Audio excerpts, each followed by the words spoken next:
Good morning. Happy Saturday morning. Sharon Mahan, ingredient guru, coming to you live from my backyard on this beautiful Saturday morning in June. If you are watching live, if you could comment with where you're watching from, and if you're watching the replay, let me know that you're watching the replay by commenting a replay. But if you're watching me live, I'd love to give you a shout out.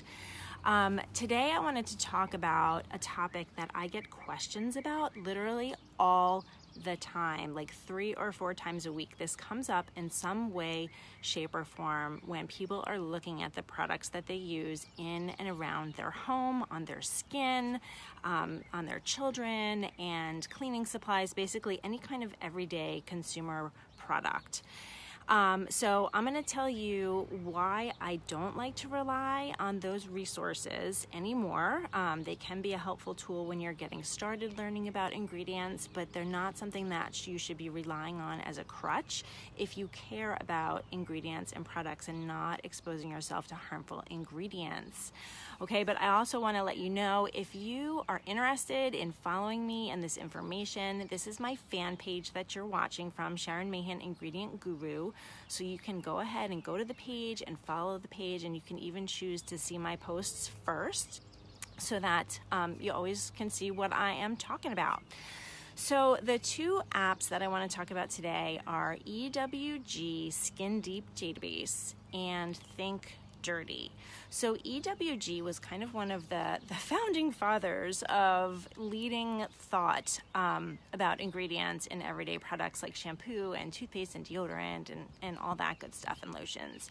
And for a while, they were a pretty good independent resource, but over time, as that organization has grown, it is a nonprofit, and they do accept funding from various sources.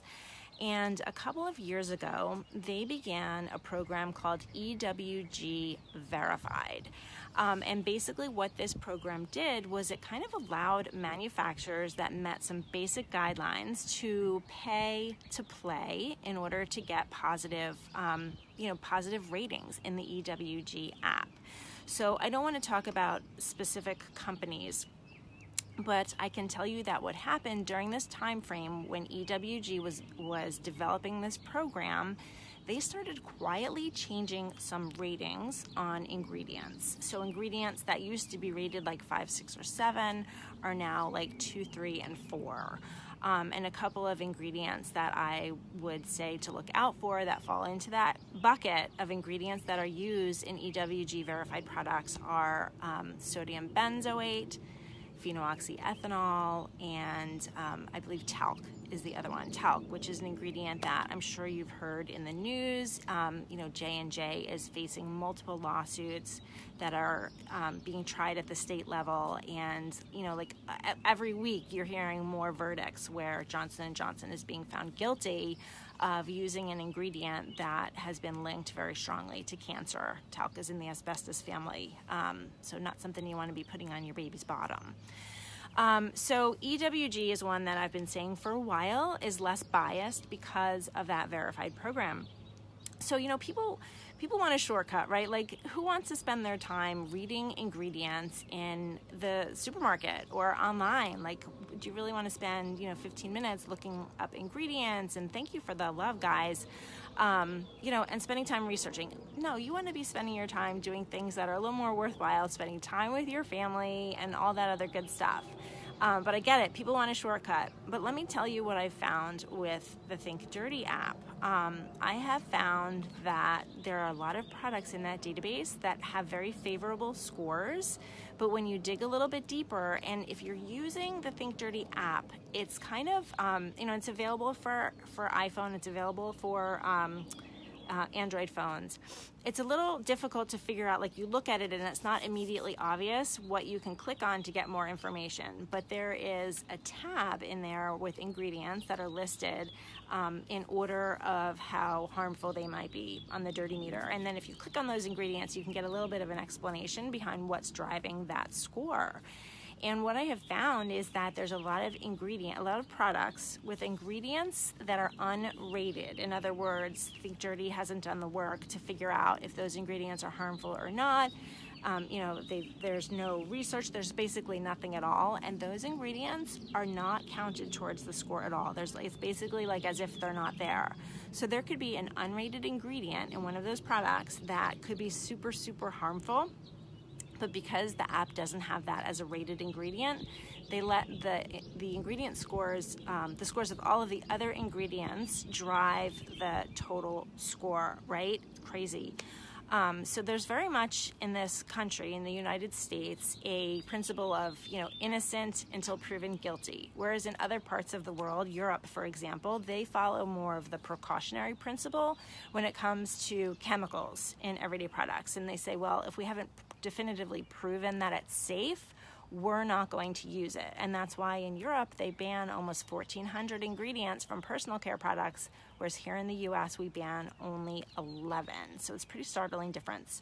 The other thing about Think Dirty, they've sort of touted themselves as an unbiased source, nonprofit. They don't accept money from big business, which is great, but in more recent months, maybe the last year, I began to notice, and maybe I just didn't notice it before, but the app is Think Dirty, Shop Clean. And when you are browsing products, on the upper right-hand corner of the screen, there's a little shopping cart, and you can click on that cart, and it will take you to Think Dirty's Amazon affiliate shopping store.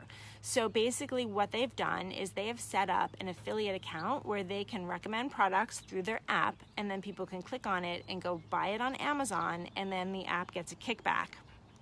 Affiliate programs are very, very common, but what I'm saying by this is to just be aware that there is a subtle bias there towards products that can be purchased at Amazon. So just keep that in mind. There's really no quick fixes. There's no magic app that's going to tell you what's safe. If you really want to be safe, you can do one of two things. You can either spend your time reading ingredients and researching and Googling, or you can drop a comment on this video and I will tell you what I have found on that particular ingredient. So yeah, my dog is barking to get inside. It's a little warm out here this morning.